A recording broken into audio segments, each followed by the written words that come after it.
नमस्कार दोस्तों, मैं हूं विवेक सिंह। फ्यूचर IITN पे आपका स्वागत है। तो आज हम लोगों का महारिवीजन का ये लेक्चर नंबर 2 है, वेक्टर लेक्चर नंबर 2। और आपको पता है कि लाइव सेशन में आपकी अलग भी क्लासेस चलती जा रही हैं, तो उसके अकॉर्डिंग हम मैनेज किए हैं। हमारा मेन टारगेट है बच्चों की आपका कुछ भी करके जो फरवरी अटैम्प्ट हैं या आगे के जो अटैम्प्ट हैं उसमें मिनिमम आपके 80+ मार्क्स हैं।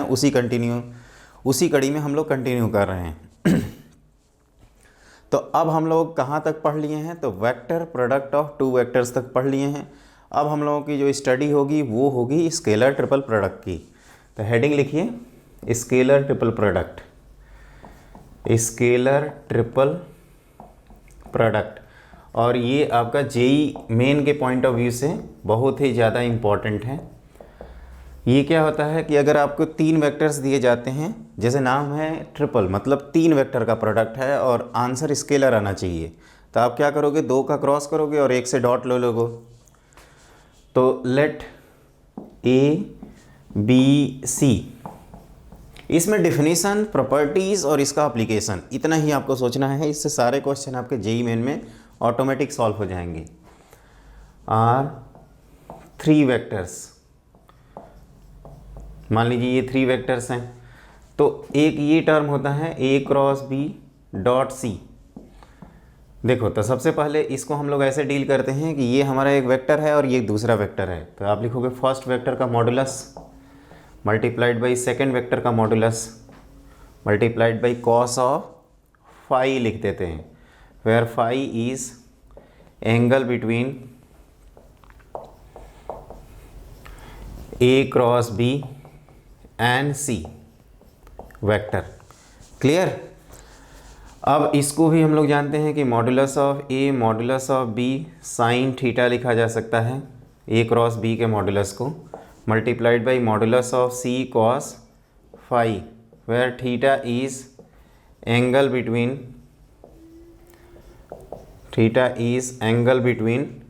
A vector and B vector. Clear? और इसको हम लोग डिनोट करते हैं, it is denoted by STP of ABC। इसमें 1-2 चीज़ें हैं बच्चों, उसको ध्यान रखना। सबसे पहले हमने क्या किया कि 2 वेक्टर का क्रॉस और तीसरे वेक्टर से डॉट। तो जब हम 2 वेक्टर का क्रॉस करते हैं तो हमें एक वेक्टर मिलेगा जो A और B के क्या होगा? परपेंडिकुलर होगा, और आप C से डॉट कर देते हैं। तो इसको एज एक 2 वेक्टर का डॉट प्रोडक्ट की तरह पहले हमने डील किया है। Modulus of first vector, modulus of second vector, और इन दोनों के बीच में अगर एंगल फाई है तो वो हमने लिखा। फिर आप कहोगे कि इसको आप इसके वेक्टर प्रोडक्ट ऑफ 2 वेक्टर से, जैसे पिछले क्लास में आपने बताया था, उसके बेसिस पे आप इसको लिख सकते हैं modulus of A modulus of B sine theta. यहाँ पे थीटा इन दोनों के बीच का एंगल है। तो ये STP ऑफ ABC से डिनोट किया जाता है। इसमें कॉमा नहीं लगाते, थोड़ा दूर दूर लिखते हैं, और एक स्क्वायर ब्रैकेट, कैपिटल ब्रैकेट का यूज़ किया जाता है। अब इसका ज्योमेट्रिकल इंटरप्रिटेशन क्या है वो हम लोग देखते हैं। ज्योमेट्रिकली मेन इसमें ज्योमेट्री ही है और इसका एनालिटिकल वर्जन होता है। तो ज्योमेट्रिकली ये बच्चों एक वॉल्यूम ऑफ पैरेललोपाइप्ड रिप्रेजेंट करता है। अब ये पैरेललोपाइप्ड क्या है? तो पैरेललोग्राम का ही 3D एक्सटेंशन है। जैसे आप स्क्वायर को 3D में प्रोजेक्ट करते हो तो वो क्यूब बन जाता है, रेक्टेंगल को करते हो तो क्यूबॉइड बन जाता है, सर्किल को करते हो तो वो स्फीयर बन जाता है। उसी तरह से अगर हम पैरेललोग्राम को करेंगे तो पैरेललोपाइप्ड बनेगा। आप ऐसे समझो कि बुक के ऊपर बुक लिखी हुई है और थोड़ा सा रखी हुई है और थोड़ा सा साइड हमने कर दिया। तो शियर स्ट्रेस वाला जो कंसेप्ट है आपको तो क्या दिखेगा? 3D में एक पैरेललोग्राम दिखेगा, हल्की हल्की बुक शिफ्टेड होंगी तो उसी को कहते हैं पैरेललोपाइप्ड। ठीक है? तो इसमें एक कंसेप्ट ये होता है कि volume of any 3 dimensional symmetrical figure, कोई भी आपके पास 3 डायमेंशनल सिमेट्रिकल फिगर है तो उसका वॉल्यूम का फॉर्मूला होता है बेस एरिया इंटू हाइट, और हाइट मतलब परपेंडिकुलर हाइट। ठीक? तो बेस एरिया इंटू हाइट होता है। अब हम बच्चों इसको मिटा रहे हैं तो देखते जाइएगा ध्यान से। तो अब पैरेललोपाइप्ड हम बनाने जा रहे हैं, है ना, क्योंकि इसी से आपका ये रिलेटेड है। तो इसको अच्छे से देखिएगा। बेस एरिया इंटू हाइट का पैरेललोपाइप देखो कैसे बनाते हैं। जैसे सबसे पहले एक पैरेललोग्राम बनाए, फिर एक इस तरह से पैरेललोग्राम बना दिए, है ना, जैसे हम लोग, और ये ज्वाइन कर दिए, इसी को कहते हैं पैरेललोपाइप्ड। तो अगर मान लीजिए ये वेक्टर ए है, ये बी है, तो ए क्रॉस बी की डायरेक्शन ऐसे होगी, ए क्रॉस बी। और ये वेक्टर अगर सी है तो इनके बीच का एंगल को ही हम क्या कह रहे थे, फाई, और इसको कह रहे थे थीटा। ठीक है, तो ए क्रॉस बी के मॉडुलस से आपको बेस एरिया मिलेगा, और हाइट कितनी होगी, तो आप हाइट लिख सकते हो, ये है height, which is modulus of C cos of phi. Clear. तो आप लिख सकते हैं यहाँ पे वॉल्यूम ऑफ पैरेललोपाइप्ड, पाइपिप्ड कई लोग कई तरीके से बोलते हैं, जो भी हो। तो बेस एरिया आपका क्या है, तो बेस एरिया हम पैरेललोग्राम का एरिया है, multiplied by height, modulus of C cos of phi. ठीक है, तो इसी को हम लोग लिख रहे थे ए क्रॉस बी डॉट सी। तो आप कह सकते हो कि ए बी सी का S T P of A B C. तो यहाँ पे कंक्लूजन के तौर पे यही लिखते हैं कि S T P of A B C represents,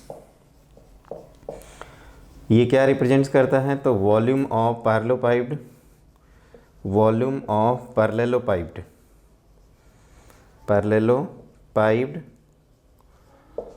whose sides are a vector, b vector and c vector। इसको कहते हैं वॉल्यूम ऑफ पैरेललोपाइप्ड। क्लियर। तो हमने अभी तक क्या सिखाया बच्चों, तो हमने अभी तक ये सिखाया आपको कि जो वॉल्यूम ऑफ पैरेललोपाइप्ड है वो होता है बेस एरिया इंटू हाइट। तो आपने बेस में ये पैरेललोग्राम की एरिया लिखा है, आपने ध्यान से देखो, ये एक पैरेललोग्राम ही है ना।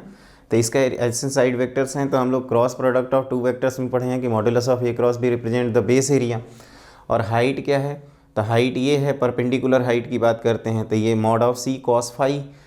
तो यहाँ पे जब इन दोनों को मल्टीप्लाई करेंगे और डेफिनेशन से रिलेट करेंगे, आपने नोट भी किया होगा, तो आपको रियलाइज़ होगा कि इससे हमें क्या मिल जाता है, वॉल्यूम मिल जाता है। क्या मिलता है, वॉल्यूम मिलता है। और ये बताओ, अगर ये तीनों वेक्टर कोप्लानर होंगे तो एस टी पी कितना आएगा, तो कहोगे कि सर कोप्लानर होने का मतलब कोई इस तरह का वॉल्यूम नहीं बन पाएगा, तो उस समय स्केलर ट्रिपल प्रोडक्ट की वैल्यू 0 आ जाएगी। बिल्कुल सही सोचा आपने, है ना। तो आप चाहें तो इसी में एक पॉइंट नोट करके लिख लीजिए कि A B C are coplanar. This implies by STP of A, B, C equal to 0। ABC अगर कोप्लानर हैं तो STP ऑफ ABC कितना हो जाएगा, 0 हो जाएगा। ये है आपका पॉइंट, है ना। वॉल्यूम ऑफ पैरेललोपाइप्ड क्या है, वो geometrically volume of any 3 dimensional symmetrical figure क्या होता है, ये सारी चीज़ें आपको एक एक करके सोचना होता है। 100% क्लियर हुआ। क्या क्लियर हुआ, तो कहोगे कि सर इससे वॉल्यूम ऑफ पैरेललोपाइप्ड मिलता है, स्टेप नंबर 1।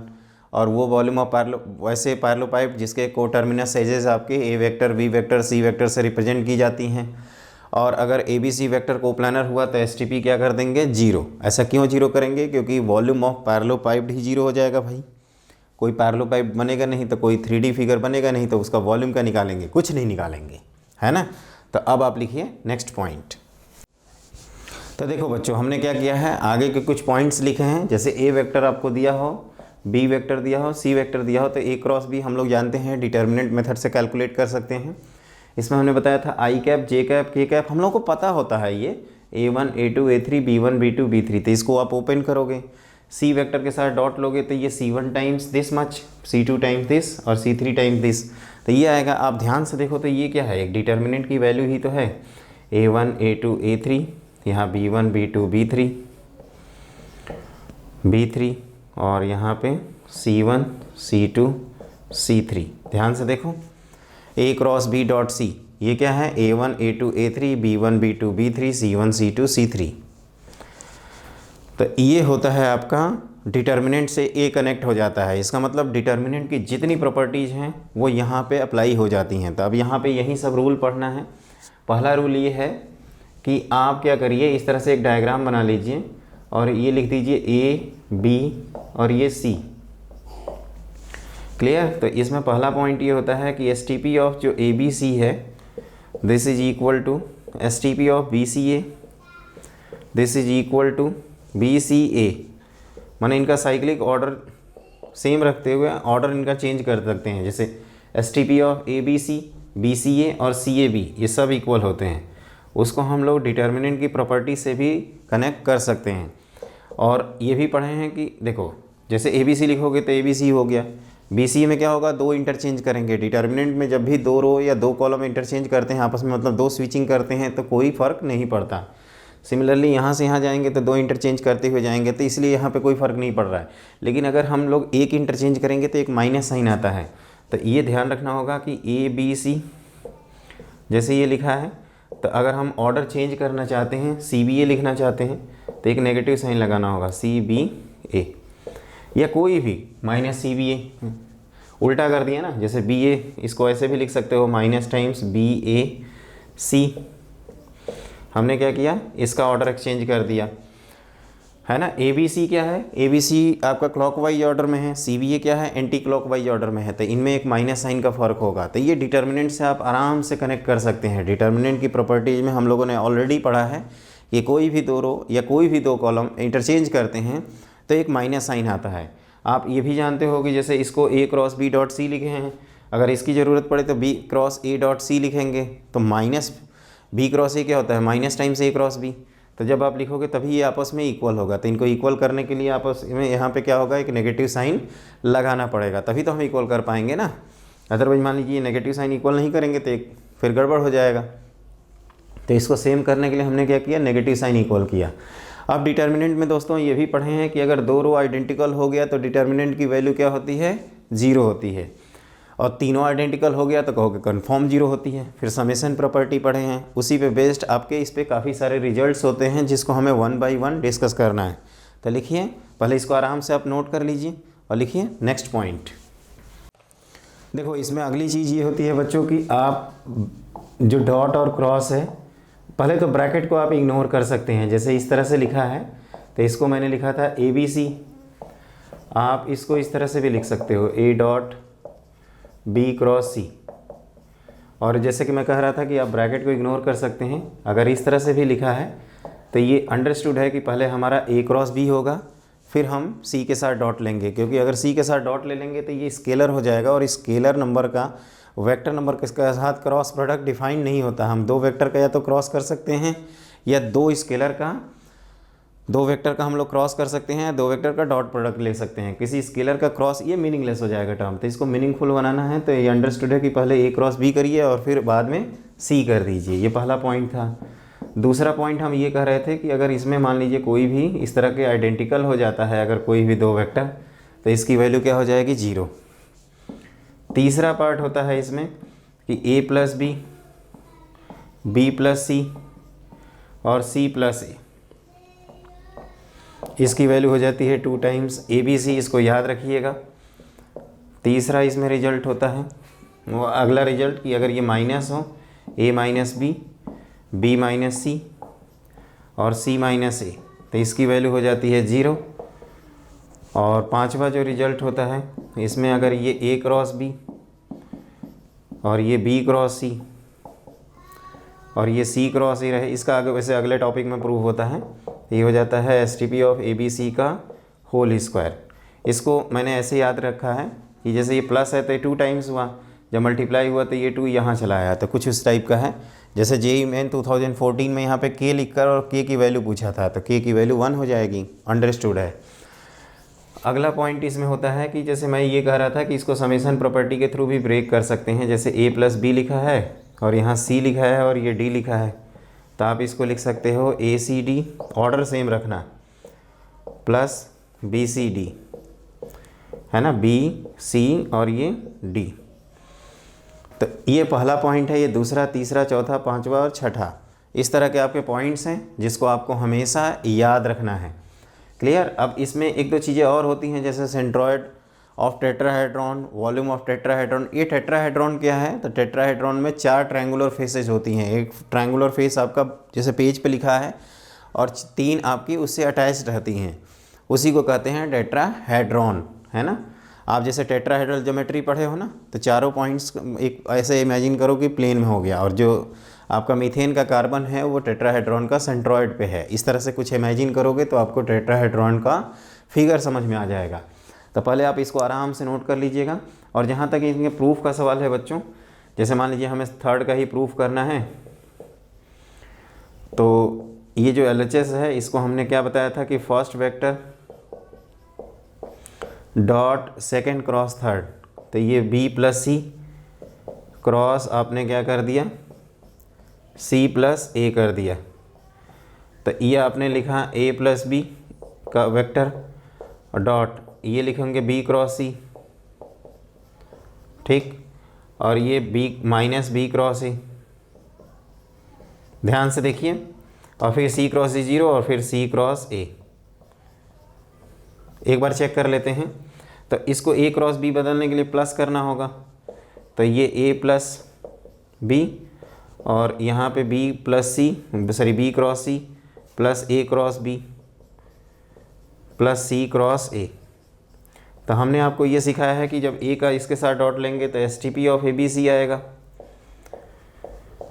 और ये दोनों आइडेंटिकल A होने के कारण 0 हो जाएंगे, और इसमें भी 0 हो जाएगा, B 0, ये भी 0, और BCA is STP of ABC, आप चाहें तो BCA लिख दीजिए, और ये दोनों आपस में सेम होते हैं, हम लोगों ने पढ़ा है।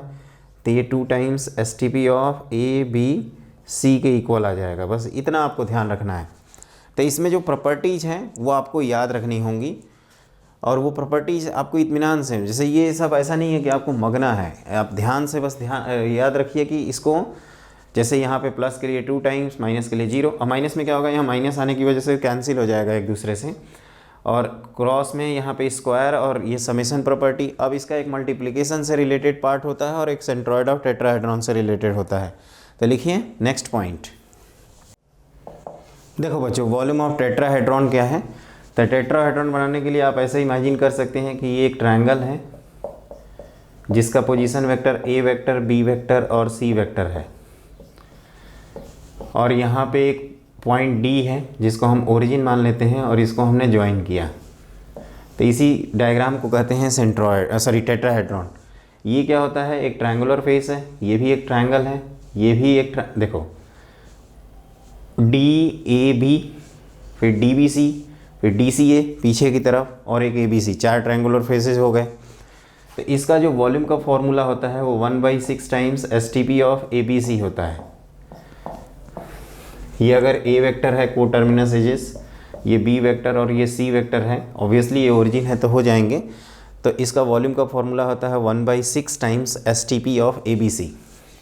और इसमें एक चीज़ और ध्यान रखिएगा, एक सेंट्रॉयड का फॉर्मूला होता है, सेंट्रॉयड ऑफ टेट्राहेड्रॉन।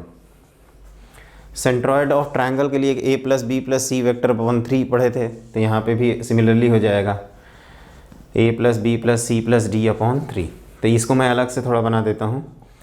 ये A वेक्टर है, ये B वेक्टर और ये C वेक्टर, कभी कभार आता है इसका क्वेश्चन।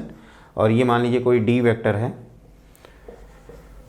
तो इसको हमने ज्वाइन किया था, है ना। अब ये A वेक्टर नहीं रहेगा, अब ये A vector minus D vector हो जाएगा। तो ये ध्यान रखना है यहाँ पे। अब क्या है कि सामने वाला जो, जैसे यहाँ पे इस तरह से है कि ABC जो ट्रायंगल है इसका अगर सेंट्रॉयड G1 है और ये D वेक्टर बनाया है हमने, तो सेंट्रॉयड का जो इसका टेट्राहेड्रॉन का जो सेंट्रॉयड होता है वो बेसिकली क्या करता है, जैसे आप 3 इस तरह के 4 G1 G2 G3 G4 निकाल सकते हो, 4 फेसेज हैं तो, और ये 3:1 रेशियो में डिवाइड करता है। तो इसकी वैल्यू अगर निकालेंगे तो A plus B plus C/3 हो जाएगा। एक बार लिख ही देता हूँ, A plus B plus C upon 3, और इसमें 3:1 का फॉर्मूला लगाएंगे। ये थोड़ा सा टिपिकल है बच्चों, इसको थोड़ा सा ध्यान रखना। तो ये जो G है ये हो जाएगा 3:1 करोगे तो 3 से इसमें मल्टीप्लाई करोगे और 1 से इसमें, तो ये हो जाएगा A plus B plus C plus D whole divided by 3 + 1 which is 4। बस इतना आपको याद रखना है। और जैसे हमने वॉल्यूम का फॉर्मूला लिखवाया था बेस एरिया इंटू हाइट के टर्म्स में 1/3 बेस एरिया इंटू हाइट। जैसे पैरेललोपाइड सिमेट्रिकल फिगर होता है जैसे आपका सिलेंडर सिमेट्रिकल फिगर है ना, तो उसका वॉल्यूम का formula base area pi R square multiplied by H, तो पाई आर स्क्वायर एच हो गया आपका वॉल्यूम ऑफ सिलेंडर। इस तरह से आपके आंसर्स वेरी करते हैं, इसको आपको ध्यान रखना होगा। जैसे क्यूबॉइड की बात करें तो L into B base area into H, L B H, तो ये है volume of tetrahedron, centroid of tetrahedron. और वॉल्यूम ऑफ टेट्राहेड्रॉन क्या बताया, तो base area into height multiplied by 3। और अगर तीनों को terminus edges A vector B vector C vector से दिया हो तो A plus A vector B vector C vector का STP, बस ये ध्यान रखिएगा, है ना। आगे हम लोग जब प्लेन पढ़ेंगे तो उसमें इस तरह की चीज़ें जनरेट होंगी जिसको आपको हमेशा याद रखना है। तो दैट इज़ द पॉइंट बच्चों, इसको याद रखिएगा, है ना। अब आप लिखिए नेक्स्ट पॉइंट।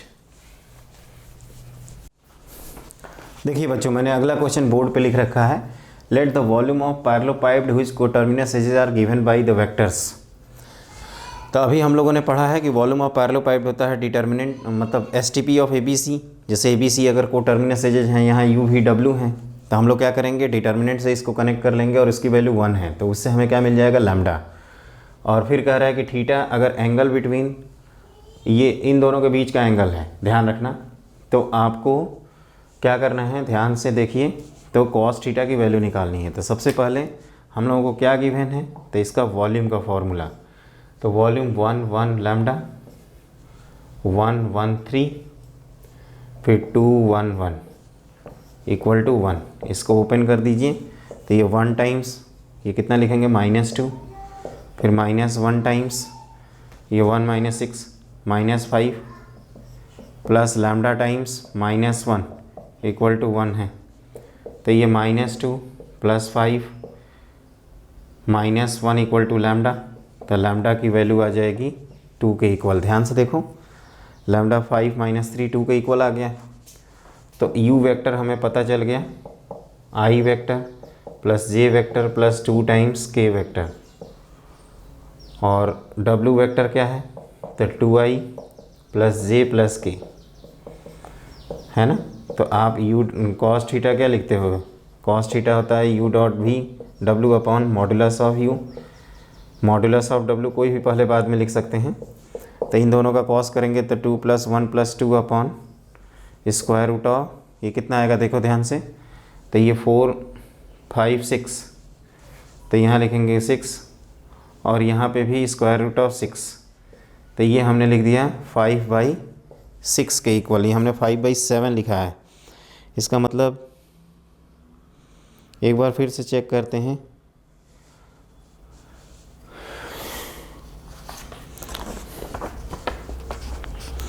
वन 1 लैम्डा और 1 1 3 2 1 1 1 यूनिट है, तो इसको हमने 1 कर दिया। अब इसको ओपन किया तो 1 - 3 हो गया -2, फिर -1 1 - 6 -5, फिर लैम्डा ये 1 - 2 -1 इक्वल टू 1, तो लैम्डा की वैल्यू आ गई ये 5 -3 हो गया 2, तो यहाँ 2 रखा, तो U और W, तो U की वैल्यू लिख दिया हमने, यहाँ लैम्डा कनेक्टेड था 2 आया है ना। 5 - 3 एक बार चेक कर लेते हैं, माइनस, हाँ बिल्कुल सही है। तो उसके बाद अच्छा कैन भी कह रहा था, एक चीज़ ध्यान रखना, यहाँ मॉडुलस लगा देते हैं इसको मॉड के टर्म्स में, क्योंकि ऐसा भी हो सकता है ना कि पॉजिटिव आ जाए, क्योंकि तभी वो आंसर नहीं दिया है इन्होंने। तो यहाँ पे हम लोग लिख देंगे लैम्डा, आप ध्यान से देखो तो ये 5 - 2 3 हुआ ना, 3 माइनस लैम्डा का जो मॉडुलस है वो 1, तो 3 माइनस लैम्डा की वैल्यू 1 और -1 आएगी, तो यहाँ से लैम्डा आपका 2 आ जाएगा और 4 आ जाएगा, तो 2 के करस्पॉन्डिंग तो था नहीं। For lambda equal to 2, for lambda equal to 4 देखते हैं, तो आपका U वेक्टर हो जाएगा I vector plus J vector plus 4K vector, और V वेक्टर हो जाएगा आपका 2I plus J plus K। तो कॉस थीटा लिखोगे तो कॉस थीटा हो जाएगा 4 2 6 1 7 अपॉन ये कितना हो जाएगा 20 20 सॉरी 18, और इधर लिख देंगे √6, तब 7/6 √3। अब आएगा आंसर। अच्छा इन्होंने स्मार्टनेस यूज़ किया है एक्चुअली मॉड ब्रेकिंग वाला था, है ना। यहाँ पे जो मॉड लगाएंगे, जैसे हम लोग पढ़े हैं ना कि वॉल्यूम ऑफ पैरेललोपाइड क्या होता है, STP ऑफ ABC। तो अगर STP of ABC by chance negative आए तो क्या वॉल्यूम नेगेटिव आएगा? नहीं, कहोगे कि वॉल्यूम आएगा पॉजिटिव। तो इस कंसेप्ट से हमें ये शिक्षा मिलती है कि हमें इसको ध्यान रखना होगा। ये 1 दिया है तो यहाँ +-1 करके हमें कैलकुलेशन करना होगा। अदरवाइज देख ही रहे ना, वो जो ऑप्शन आया था स्टार्टिंग में हमारा 5/6 वो ऑप्शन में था नहीं, तो इसीलिए ये गड़बड़ हो रहा था। तो क्वेश्चन मिटाने की बजाय खुद को एक बार देख लें और अच्छे से सोचें, ये जो मैंने गलती की है ये आपकी गलती है, और इसको आप एहसास करें कि ये मॉड को भी आपको काउंट करना है। मॉड अगर काउंट नहीं करेंगे तो चीज़ें गलत हो सकती हैं। तो STP में बस इतना ही होता है। इसमें जो बेसिक प्रॉपर्टीज़ है बच्चों, उसको ध्यान रखना, डेफिनेशंस को ध्यान रखना, और ये पैरेललोपाइड का वॉल्यूम देता है ये भी ध्यान रखना होता है, और डिटर्मिनेंट से ये कनेक्टेड होता है। अब आप लिखिए नेक्स्ट पॉइंट। अगला होता है बच्चों vector triple product. Vector triple product में हम लोग क्या करते हैं, 3 वेक्टर को इस तरह से मल्टीप्लाई किया जाता है जिससे उसका आंसर आपका एक वेक्टर आए। तो इसमें ऐसे लिखते हैं A cross B cross C। इसको थोड़ा ध्यान रखिएगा, हमारे सिलेबस में 4-5 वाले नहीं हैं, 4 का वो एडवांस के सिलेबस में है, तो वो आएगा तो हम बता देंगे। अभी हमें JEE मेन तक बस इतना ध्यान रखना है, ये फॉर्मूला बहुत ज़्यादा इंपॉर्टेंट है। तो हमने आपको ये सिखाया था कि 2 वेक्टर्स हमेशा कोप्लानर होते हैं। तो B और C को आप क्या करिए, बोर्ड के प्लेन में रख दीजिए। ध्यान से सुनिएगा, B और C को बोर्ड के प्लेन में रख दिया हमने। यहाँ B है, यहाँ C है, ये मान लीजिए थीटा एंगल है, उसे कोई मतलब नहीं है थीटा से। तो B क्रॉस C क्या हो जाएगा, B क्रॉस C बोर्ड के प्लेन के परपेंडिकुलर होगा। अब इसका फिर से किसी वेक्टर के साथ करेंगे क्रॉस, तो वो फिर से परपेंडिकुलर का परपेंडिकुलर मतलब पहले वेक्टर्स के पैरेलल। तो आप ध्यान से देखोगे तो ये जो वेक्टर है ना वो coplanar with B and C आएगा हमेशा। और ये एक यूनिवर्सल आइडेंटिटी होती है जहाँ पे आप कोई भी लैम्डा म्यू की वैल्यू हमेशा किसी भी तरीके से आप निकाल सकते हो। तो उसका एक तरीका होता है याद करने का। आप क्या करिए, यहाँ पे B लिखिए और माइनस दूसरा वेक्टर ब्रैकेट वाला C लिख दीजिए, मतलब सेंटर वाले को पहले लिखिए। और इसको याद करने का तरीका है, अब B गया तो A डॉट C लिख देंगे यहाँ पे, A डॉट C टाइम्स, और इसका कोफिशिएंट म्यू की जगह पे क्या होगा, तो ये C गया तो कौन से 2 वेक्टर बचे हैं, A डॉट B या B डॉट A, कोई भी लिख सकते हैं। तो ये ध्यान रखना है, इसका ये फॉर्मूला होता है। तो A cross B cross C ये क्या है, तो इज़ ए वेक्टर, है ना, coplanar with B and C and perpendicular to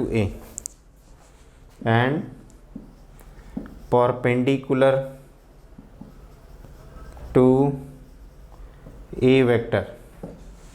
B cross C क्या है, कोप्लानर वेक्टर्स है, sorry A cross B cross C is a vector coplanar with vector B and C and perpendicular to A। जैसे इसमें अगर आपसे कोई question पूछे कि ए वेक्टर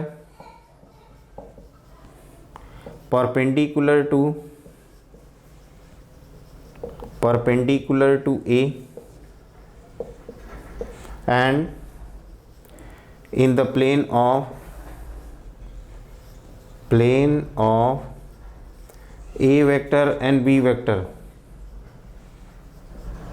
तो हम लोग क्या लिखेंगे, तो R vector equal to lambda times A cross B लिख देंगे। ध्यान रखना है A को हमने कॉमन रखा है, A और B के प्लेन में भी वेक्टर चाहिए और A के परपेंडिकुलर भी वेक्टर चाहिए। तो परपेंडिकुलर के लिए क्रॉस किया, प्लेन के लिए ब्रैकेट लगा दिया। इसमें ये फॉर्मूला इंपॉर्टेंट है जिसको आपको याद रखना होगा हमेशा। A cross B cross C में ब्रैकेट वालों के ही प्लेन में ये आंसर आता है, तो आप B माइनस C लिखा करिए। अब यह याद रखने का तरीका है, सेंटर पे जो होता है वो जीतता है, राजा बीच में है, तो B माइनस C लिख दिया। तो B लिखा तो A डॉट C उसका कोफिशिएंट, C लिखा तो A डॉट B उसका कोफिशिएंट। सिमिलरली अगर हम बात करें इस तरह से, तो आप इसको भी मेमोराइज़ कर सकते हैं। ये A और B के प्लेन में होगा, तो हमने बताया था सेंटर वाले में से ये ब्रैकेट का A लिख देंगे। जब B लिखेंगे तो A डॉट C इसका कोफिशिएंट हो जाएगा, और जब A लिखेंगे तो B लिखेंगे तो A डॉट C हो गया, और जब A लिखेंगे तो B डॉट C हो जाएगा, है ना। तो ये अब आप देख सकते हो कि ये B और A के प्लेन में है और ये B और C के प्लेन में तो है। इन जनरल क्या होगा, A cross B cross C not equal to A cross B, ये आप लिख सकते हैं इन जनरल, ये मैं लिखवाना चाह रहा हूँ कि A cross bracket B cross C it is not equal to bracket A cross B whole cross C. क्यों? क्योंकि ये अलग अलग प्लेन के वेक्टर हैं और इन जनरल ये इक्वल नहीं होंगे। तो जहाँ तक इसका ज्योमेट्रिकल इंटरप्रिटेशन क्या है बच्चों, जो क्वेश्चन एग्जाम में आता है, तो इसका ज्योमेट्रिकल इंटरप्रिटेशन यही है कि ये क्या है, ये फील क्या लोगे। तो आप कहोगे कि sir it is a vector which is coplanar with B and C and perpendicular to A, and इसमें भी वही करेंगे, वही हमने ज्योमेट्री वाइज लिखवाया है। और कैसे समझाया था मैंने कि बी और सी को आप बोर्ड के प्लेन में रख दीजिए, तो बी क्रॉस सी करेंगे तो बोर्ड के प्लेन के परपेंडिकुलर आएगा, फिर से उसका किसी के साथ क्रॉस करेंगे तो परपेंडिकुलर का परपेंडिकुलर मतलब उसका पैरेलल वेक्टर को शिफ्ट कर सकते हैं। तो ये होता है, मतलब पैरेलल वेक्टर को इस प्लेन के पैरेलल मतलब प्लेन कोप्लानर विथ प्लेन आप लिख सकते हैं। फ्री वेक्टर्स जो हमने कॉन्सेप्ट बताया था, आपको याद होगा तो हर चीज़ समझ में आएगी बच्चों। तो बस इसमें याद रखने का और मेमोराइज़ करने का एक ही टेक्निक है कि ब्रैकेट में सेंटर वाले को फिर से मैं बता देता हूँ, बी माइनस सी लिखना। जब बी लिखोगे तो ए डॉट सी कोफिशिएंट, सी लिखोगे तो ए डॉट बी कोफिशिएंट। यहाँ पे जब ब्रैकेट रहेगा, जैसे मैंने यहाँ पे लिखवाया है, तो इसमें बी माइनस ए लिख देंगे। तो बी जब लिखेंगे तो ए डॉट सी का कोफिशिएंट, और ए लिखेंगे तो बी डॉट सी का कोफिशिएंट, मतलब तीनों रहेंगे एक साथ हमेशा। ठीक है, इन जनरल ये दोनों इक्वल नहीं है। तो इस तरह से हमने आपका वेक्टर का ऑलमोस्ट थ्योरी पार्ट कंप्लीट कर दिया है। अब हम लोग जितना क्वेश्चंस कर लें ये हमारे ऊपर है। तो लिखिए अगला पॉइंट,